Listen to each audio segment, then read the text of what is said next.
Bismillah, salatu salam ala rasulillah, sallallahu alayhi wa sallam. Mes frères et mes sœurs dans la foi, aujourd'hui nous allons aborder un sujet fondamental, à savoir la question de la sorcellerie globale à travers la toile. Ce sujet est un sujet grave, c'est un sujet lourd et pesant et malheureusement nombreux sont ceux qui passent à côté, sans se rendre compte de la gravité, de l'insouciance par rapport à cette thématique. Effectivement, nombreux se sont fait avoir à travers l'usage d'Internet, sans se rendre compte que l'usage d'Internet les a éloignés de leur foi, les a éloignés de leur identité musulmane authentique, pour les rapprocher davantage de l'enfer que du paradis, et ce dans une totale illusion. Ainsi, il est fondamental d'éveiller la conscience, de se réveiller vis-à-vis de cette matrice qui nous fait croire que nous sommes de bons musulmans, alors qu'en réalité, il n'en est rien. À la base, Internet avait pour vocation de mettre en relation les hommes, moyennant la création d'un espace virtuel, le web. Et il est vrai que de tout temps, l'homme cherche à rentrer en contact avec son semblable, particulièrement le sexe complémentaire. Et à l'époque, avant Internet, les hommes utilisaient la voie de la correspondance, la voie de l'écriture, de lettres, pour rentrer en contact avec le sexe complémentaire. Et lorsque Internet a vu le jour, ils ont délaissé l'écriture pour se connecter, afin de rentrer en contact avec le sexe complémentaire. Ainsi, à travers la création d'Internet, l'être humain est parvenu à ajouter aux 5 sens de l'homme, ces sens à travers lesquels il peut rentrer en contact avec son semblable, un 6e sens, incarné à travers l'outil qu'est le PC ou le smartphone. Ainsi, ce 6e sens permet à l'homme de rentrer en contact avec son semblable. Et donc ce 6e sens est une voie pour lui d'accéder à des plaisirs faciles. Tellement faciles que le virtuel a commencé à devenir un rival du réel au point où les gens ont délaissé la voie réelle pour rentrer en contact avec leur semblable afin d'emprunter la voie du virtuel. Et ceci se démontre aujourd'hui lorsque les gens n'utilisent plus la voie réelle pour chercher à connaître son semblable. Effectivement, on remarque de nos jours que la majorité des gens empruntent la voie du virtuel pour chercher à connaître une personne appartenant au sexe complémentaire. Il n'y a qu'à regarder les fameux sites de rencontres et le délaissement de la voie réelle qui n'est plus à la mode en 2021-2022. Ainsi, une guerre s'opère entre le virtuel et le réel, si bien que plus l'on s'investit dans le virtuel, moins l'on s'investira dans le réel. Et c'est dans ce sens qu'il y a un danger qui va se développer lorsque justement les réseaux sociaux vont voir le jour. Effectivement, peu de temps après la naissance d'Internet, qui était censé être un espace de mise en relation, les réseaux sociaux ont vu le jour. Et les réseaux sociaux ne sont que des plateformes de mise en relation. Ainsi, à travers les réseaux sociaux, Internet se rapproche davantage de son objectif, à savoir substituer au monde réel le monde virtuel. Combien de personnes se sont éteintes dans la vie réelle à cause de leur investissement dans la vie virtuelle? Il n'y a qu'à regarder ces jeux vidéo à travers lesquels on peut profiler des individus qui n'existent plus dans le réel, qui ne sortent même plus, qui ne jouent même plus dehors avec des amis, et ce, pour se dépenser à travers des jeux vidéo. Effectivement, vous pouvez trouver à l'heure d'aujourd'hui des jeunes qui nouent une relation virtuelle au détriment de relations réelles. Ils préfèrent être en contact avec des amis moyennant des jeux vidéo plutôt que de sortir dehors et de se faire un football par exemple. Ainsi, Internet, qui au départ avait pour vocation d'être un espace de connexion entre les hommes, est devenu un monde rival avec le monde réel, si bien que lorsque l'on s'investit dans ce monde virtuel, très souvent, on s'investit au détriment de notre investissement dans le monde réel, de sorte que notre personnalité se dédouble et qu'à travers le virtuel, on se permet de faire ce que l'on n'oserait pas faire dans la vie réelle. C'est dans ce sens qu'à travers les réseaux sociaux, à travers le phénomène de la pseudoïsation, nous pouvons profiler ces individus qui possèdent une négativité en puissance qui ne s'exprime qu'à travers la toile. Effectivement, nous avons tous une personnalité de forme et une personnalité de fond. Nous avons tous une partie sombre et une partie positive. Et le challenge de l'être humain, dans son existence, c'est de donner la victoire à la partie positive sur la partie sombre. Et malheureusement, la toile, à travers l'anonymat, permet à ce que des personnes se lâchent dans leur partie sombre, moyennant la protection du masque qu'est le pseudo. Ainsi, Internet développe l'hypocrisie des gens, dédouble la personnalité des gens, en les poussant à se lâcher à travers le web, moyennant l'accession facile à des péchés. Effectivement, Internet offre une accession facile à des péchés. Cette accession qui n'existait pas à l'époque des anciens. Et dans ce sens, notre époque est une fitna. Elle est une fitna puisqu'elle permet à la masse d'accéder facilement à des péchés. Et de tout temps, l'être humain est attiré par la facilité. S'il a le choix entre deux voies, il optera toujours pour la voie la plus facile, car la difficulté le répugne. Ainsi, à travers Internet, il y a comme un encouragement, comme un vecteur qui pousse l'homme à tendre vers la partie sombre de lui-même.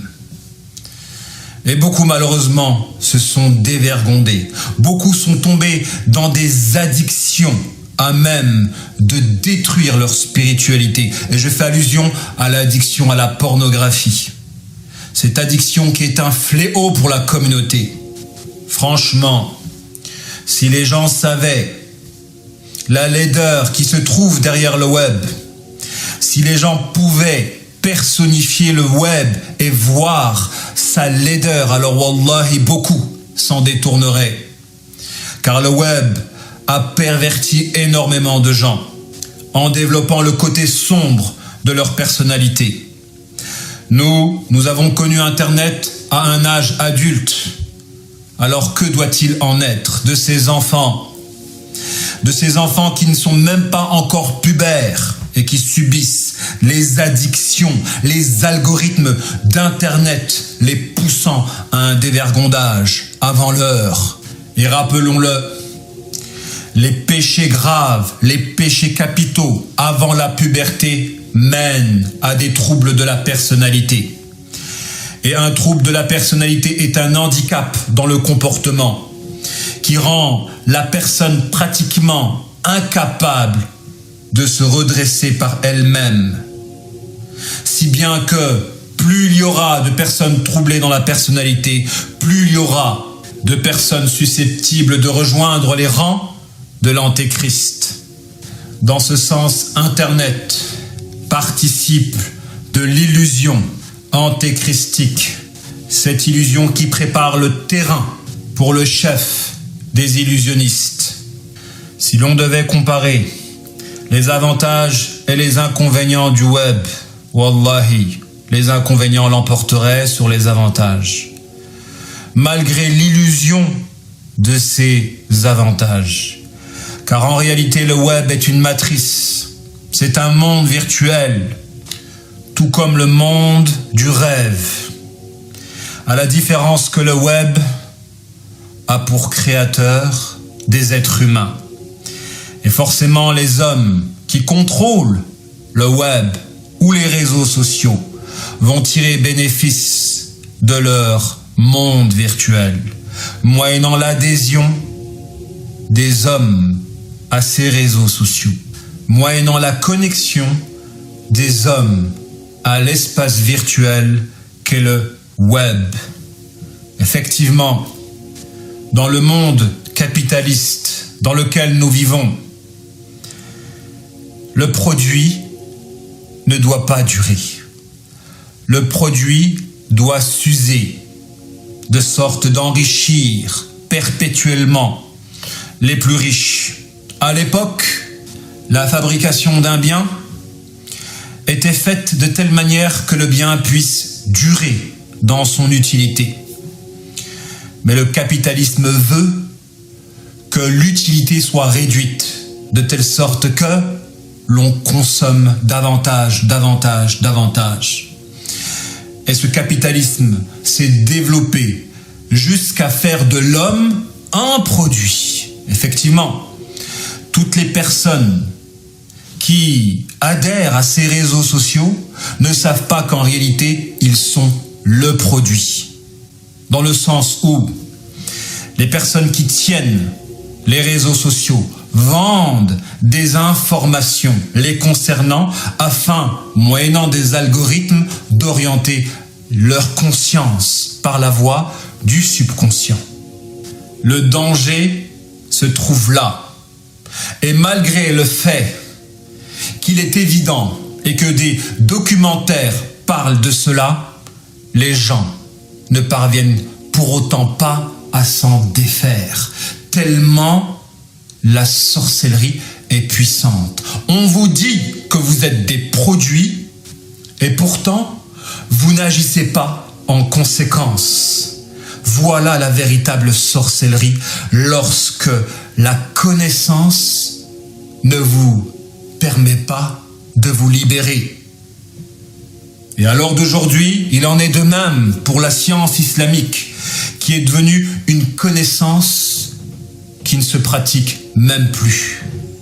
Effectivement, le mélange du vrai et du faux rend le vrai illusoire, vrai seulement dans la forme. Car le vrai, pour être vrai, doit faire disparaître le faux, d'où le danger du mélange.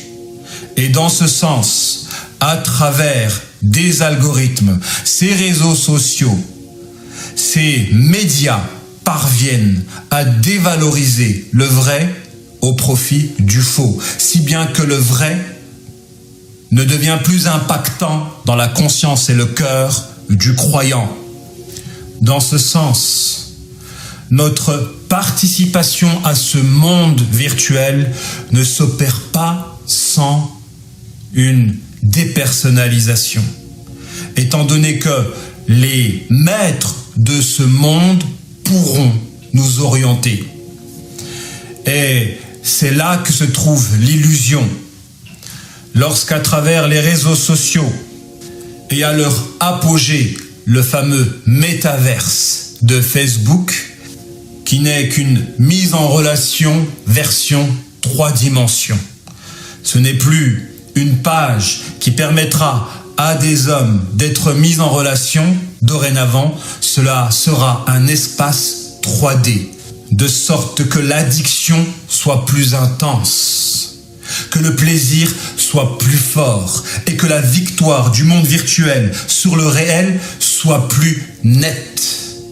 Comprenez, mes frères et mes sœurs dans la foi, qu'à la base, Internet était un espace de mise en relation des hommes et qu'ensuite, les réseaux sociaux ont vu le jour moyennant des pages et qu'ensuite, par-dessus tout cela, on ambitionne de créer un espace 3D de mise en connexion, de telle sorte que l'homme quitte le réel pour vivre dans le virtuel, dans un monde qui n'aura pas pour créateur Allah, mais des hommes qui aspirent à s'enrichir moyennant votre introduction dans ce monde virtuel. Car vous êtes le produit. Ne l'oubliez pas.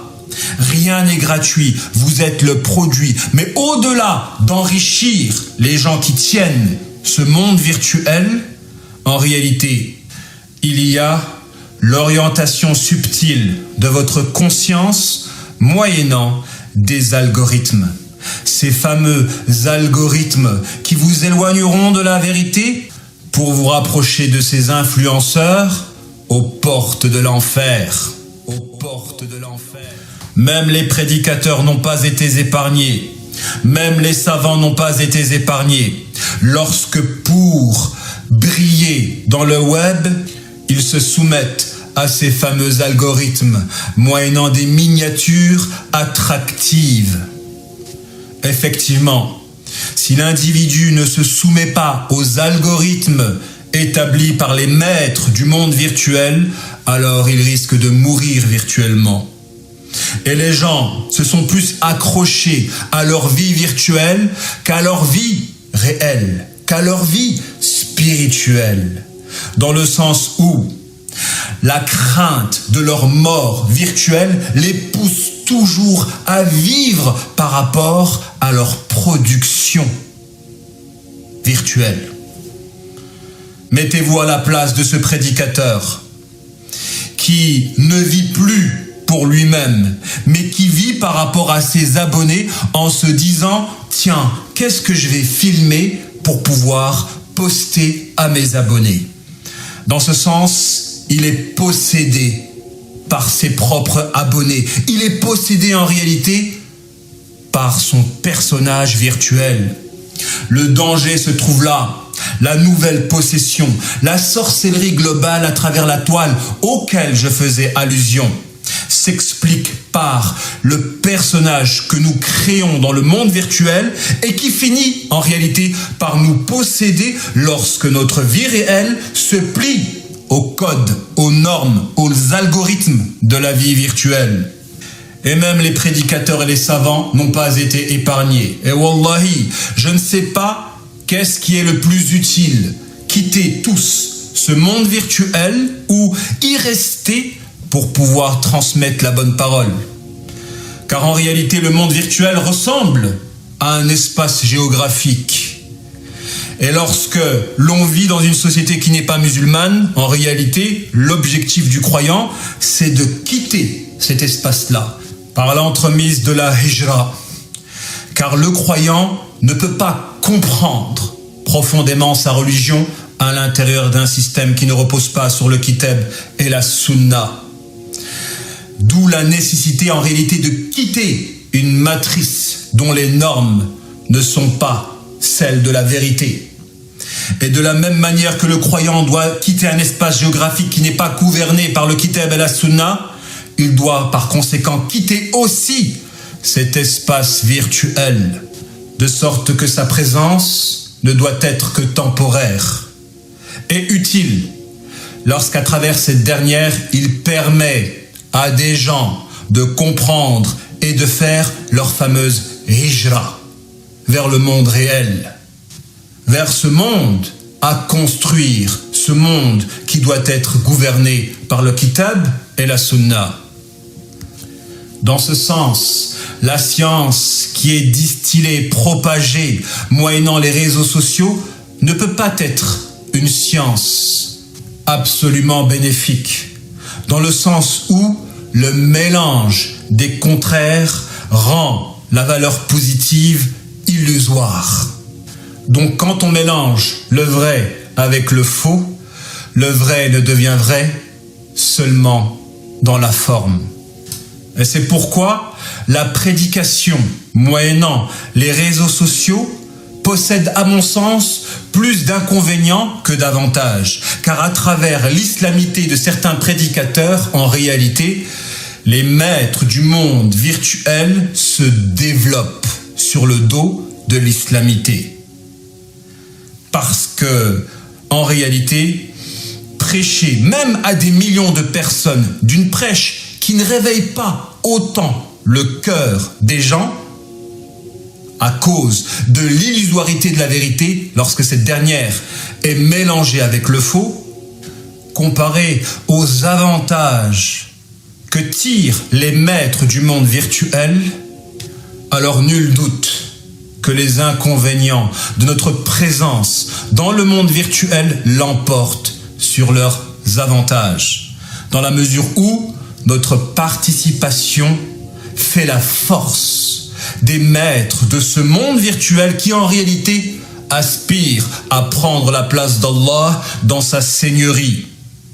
Je vous le rappelle, la seigneurie, c'est l'un des attributs d'Allah à travers lequel il contrôle, il est le maître et le créateur de tout. Et les maîtres de ce monde virtuel veulent rivaliser avec Allah dans sa seigneurie, dans leur objectif de contrôler les hommes et de s'enrichir à travers eux par leur désir et leur plaisir de contrôler une personne distante, à savoir leur pseudo, leur avatar, le personnage qu'ils auront créé dans le monde virtuel. Quelle est belle cette stratégie démoniaque à travers laquelle on vous fait croire que vous possédez un avatar, un pseudo, un personnage virtuel, mais à travers le contrôle de votre propre personnage virtuel, vous êtes contrôlé sans vous en rendre compte par les maîtres du monde virtuel qui orientent votre conscience moyennant des algorithmes. Ces mêmes algorithmes qui vous pousseront à dévaloriser la vérité et à vous orienter vers des personnes aux portes de l'enfer, ces fameux influenceurs qui parfois peuvent être des hypocrites. Effectivement, combien ont vendu leur religion à vil prix lorsqu'à travers le web, ils ont connu, entre guillemets, le succès, l'enrichissement. Combien ont vendu leur religion à vil prix. Ainsi, à travers le web, des masques peuvent tomber. Car il y a des gens qui ont des maladies au cœur, mais ces maladies ne sont pas visibles en raison de leur hypocrisie. Et par l'entremise de certaines circonstances, l'apparition par exemple de certains mouvements qui n'existaient pas auparavant, eh bien ces maladies pourront être activées par un délaissement de la religion. Effectivement, nombreux et nombreuses, en réalité, avaient une maladie au cœur. Ils n'acceptaient pas l'islam dans sa totalité. Mais comme il n'y avait pas de courant de pensée, de situation à même d'activer leur hypocrisie, on ne pouvait pas voir cela chez eux. Et par la fitna du web et le fameux succès moyennant les réseaux sociaux, certains individus ont carrément vendu leur religion à vil prix au profit d'un succès virtuel, à travers lequel ils s'enrichissent sur le dos de la falsification de la religion. Qu'Allah Ta'ala nous préserve de cette tawarit moderne, ces influenceurs et ces influenceuses aux portes de l'enfer qui, à travers leur production, ne font que vous éloigner du challenge du croyant authentique. Car le croyant authentique, en réalité, devrait avoir pour challenge la reconquête de Jérusalem, l'unification de la Ummah, la lutte contre les ennemis de l'islam et la préservation de l'identité du croyant. Malheureusement, les musulmans ont délaissé les challenges de leur religion pour s'investir à travers des challenges qui ne sont même pas les leurs. Ces challenges que leur imposent ces fameux algorithmes qui jouent sur leur subconscient, de telle sorte qu'un croyant se voit à lutter pour une cause qui en réalité ne le concerne même pas. Ils tombent dans le piège des sujets relatifs à leur fil d'actualité en délaissant les véritables catastrophes que notre prophète alayhi salatu wassalam a annoncées, comme la venue du Messie ad-Dajjal. Ainsi, au-delà de la ruse qui se trouve dans la création d'un monde virtuel, à savoir éteindre le monde réel et faire dominer la virtualité sur la réalité, L'autre danger qui se cache derrière le web, c'est le détournement de l'attention vis-à-vis de la véritable illusion, à savoir celle de notre vie, celle de notre réalité. Effectivement, le musulman doit cultiver la foi authentique, et cette foi implique d'attribuer à Allah les qualités de perfection, à savoir qu'il est l'utile et le nuisible, le créateur par excellence, dans le sens où il n'y a de force et de puissance qu'en lui.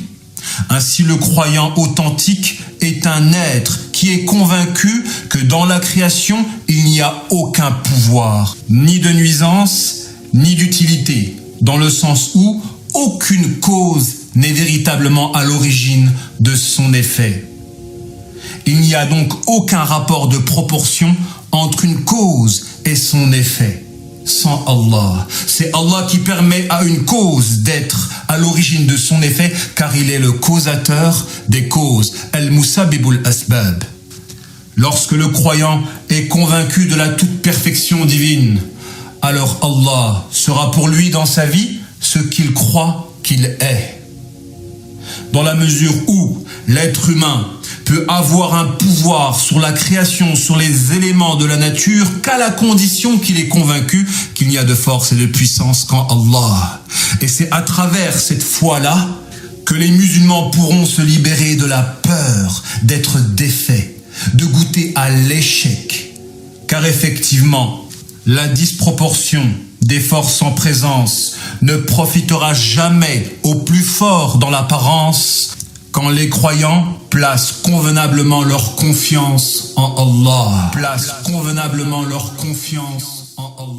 Car celui qui place sa confiance en Allah sait qu'il n'y a aucun rapport de proportion entre une cause et un effet, si ce n'est par Allah. Ainsi, le musulman authentique, quand sa foi est pure, parvient à vaincre l'évidence sensible, l'illusion sensible, ces obstacles sensibles qui peuvent nous pousser à douter de la toute-puissance divine. Quel rapport de proportion il y a entre un bâton et l'ouverture de la mer Rouge? Et pourtant, Moussa alayhi salam, en ayant frappé la mer de son bâton, a permis, par la grâce d'Allah, la permission d'Allah, à ce que cette mer s'ouvre. Donc il n'y a aucun rapport de proportion entre le bâton et l'ouverture de la mer, si ce n'est la puissance d'Allah à travers laquelle nous pouvons vaincre les obstacles du sensible. La véritable illusion en réalité, elle est dans ce monde, dans ce rapport entre la cause et l'effet, dans ces évidences qui nous poussent à croire que l'effet a pour origine la cause et à dépouiller Allah de l'exclusivité de la puissance. Mais en réalité, il n'y a de force et de puissance qu'en lui. Ainsi, la création d'un monde virtuel à travers lequel on peut croire que le pouvoir se trouve en nous peut nous détourner en réalité de la foi pure qui nous convie à la conviction qu'il n'y a de force et de puissance qu'en Allah. Cette conviction sans laquelle nous ne pouvons obtenir la victoire.